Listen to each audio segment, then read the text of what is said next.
including D Wade. Ocho, who do you believe is LeBron James' best partner? I mean, it could be Kyrie, it could be D Wade, it could be Luka. Obviously, listen, goddamn LeBron is like a fucking late. God dog it, man. Sorry, my bad. LeBron is a Lego piece, You could plug him anywhere, and he gonna fit. Mm-hmm. You can plug him anywhere. You can put it with anybody, and it's gonna fit because LeBron is he's just that great. LeBron is really that great where he can adjust his game depending on who he's playing with. Yeah. He can play off the ball. He can dominate the ball. He can bring the ball up. He can play point. He can do everything. So I understand what he's saying, but it's almost like diminishing LeBron's greatness in saying that look at it doesn't matter who he's playing with. He can adjust to the people that he's playing with. It doesn't matter. And he showed that. He did it with Kyrie. He did it with D Wade. He won. He's gonna win with Luka. Obviously, there's some more pieces that need to be added to that puzzle before they get to that point to where they're back to their winning ways. But there's only so much time. Time is ticking, over there, which is why I like my idea of Embiid. We ain't got nothing to lose because you need a big. But here's the thing: you get Embiid, and then you got to give him the rock. Luka needs the rock. Luka's going to have the ball more because Luka, as I said last night, Luka is better on the ball than he is off the ball. LeBron James needs the ball, but LeBron can play off the ball. You're going to see a lot of lobs. You see LeBron coming through like Batman with those lobs. You see LeBron getting out on the floor. He has somebody that he can trust wholeheartedly to run the offense and not ever have to come get the ball and say, I got it from here. Luka can do that. Yeah, because he can create his own shot too, huh? Luka can create. He's the best. What Luka can do, as opposed to what Luka can handle the ball, run the offense, get his own shot, get everybody else involved, and give you 40, 15, and 12. Because he's efficient. But think about this. I'm gonna go back to the Embiid thing one more time. Think about Luka being able to run the offense. Think about LeBron. Think about the offense, the way the offense is being run. Think about the spacing that is created because of what they have offensively and what that would do for Embiid. Right. Not very many double teams. Right. Allowing you to sit in the paint, to do what you do best. And if, based on rotation, if you have to go mid-range or go three, you could do that. Then he doesn't have to do much running outside of going up and down in transition and playing defense. Well, see, you got to be careful, Ocho, because two things can be true. Luka might be the better player individually, but that don't mean that he's the best player with LeBron as a duo.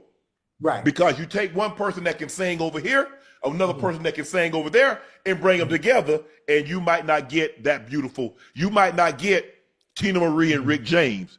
You might not get Stephanie Mills and Teddy Pendergrass. You see what I'm saying, Ocho? You might not get Barry White and Lisa Stanfield. Now, Lisa Stanfield's not the best singer ever. Barry is Barry. But when you put them together, been around the world and y'all know what I'm talking about. As good as LeBron and Luka are, at least you're going to get Peebo Bryson and Roberto Flack. Come on now. You're going to get that just because of who they are. And based on the resume and the great ones that LeBron has played with, regardless of who's better and who's that, they're still going to win because the duo, especially when you put them together, you know what you're getting. We only got 4 games. Let's hold off before we say Luka and LeBron is the best. All the other duos, he won 2 championships with D Wade. He won a championship with Kyrie. He won a championship with AD. Let's wait more than a game or 4 games before we decide. Okay, we good. Oh, Snoop says Luka a Crip. Look at what he posted on IG, Ocho. Luka. Hey, who made that? Snoop. Who made that? As a matter of fact, rest in peace, Roberta Flack just passed this morning. She was 88 years of age. So, Killing Me Softly is one of her songs. Remade it. I'll Be Sure. What you know about that? Once upon a time, Ocho. Once upon a time. Yeah. Ocho, check this out. If last year's theme for the Dallas Cowboys was All In, than the leader. Overall vibe was really poor from the start. Just didn't seem to be a lot of energy or life vibe tonight from our guys. Ocho, a 50, down by as many as 50. You end up losing by 32, 142 to 110. Chicago scored 39 in the first quarter, 36. So they had 75 at the half. They had 115 through three quarters, and then they cruised home with 27 points in the fourth. So 142 to 110. Paul George had 19. Yabusele had 0 points. Maxey had 13. Oubre had 19. Yeah, that was bad. I'm gonna blame it on you though, huh? What that? I'm gonna blame it on you. The voodoo you put on them last night. The voodoo you listen. I spoke highly of the Sixers, in trying to find a solution for the problem that is Embiid in this ailing knee.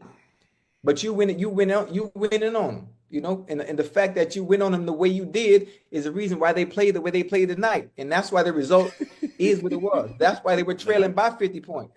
I think if you see, the tongue is very powerful. This is what you have to understand. The tongue is very, very powerful. So anytime you say anything in a negative manner about a sports team in its entirety, that team itself doesn't play well, and that's why the Sixers looked the way they did.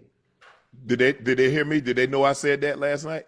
They did, because every last player that plays for the Sixers saw Nightcap last night, because two of them reached out to me.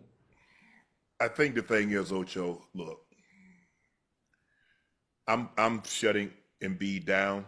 They're not going anywhere this year, and all you doing is delaying the inevitable, which Joel Embiid is probably going to have surgery, and he's going to have to need time to recover.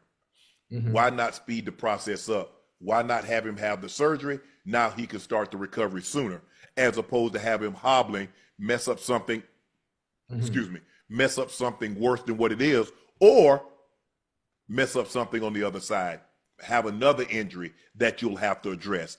I'm shutting him down. We're not going anywhere. Ocho, they've played 57 games. They've got 25 games to go. Unless they plan on going 25-0, they're not making the playoffs. Right. And 45 and 37 might not make the playoffs. So with that being said, it's best to shut him down, chalk this up today. They're going to have to make some tough decisions. They got Paul George, who has another basically, he's going to pick up that fourth-year option. So he got 3 years left. Joel Embiid got 4 years left at probably $240 million. Yeah. Those contracts, you're probably stuck for a minute. Because if your team, you train for Joel Embiid with those issues, he's going to miss 450 games since his career started. He's going to miss more games than he's actually played and pick up the contract at about $240 million. I have a question. Stephen A. and I was discussing it. Stephen A. said, where Paul George really didn't want to leave Clippers. He didn't want to be in Philly. There's no crying on a yacht. Paul George got 4 years over $200 million. No, I'm not trying to hear that.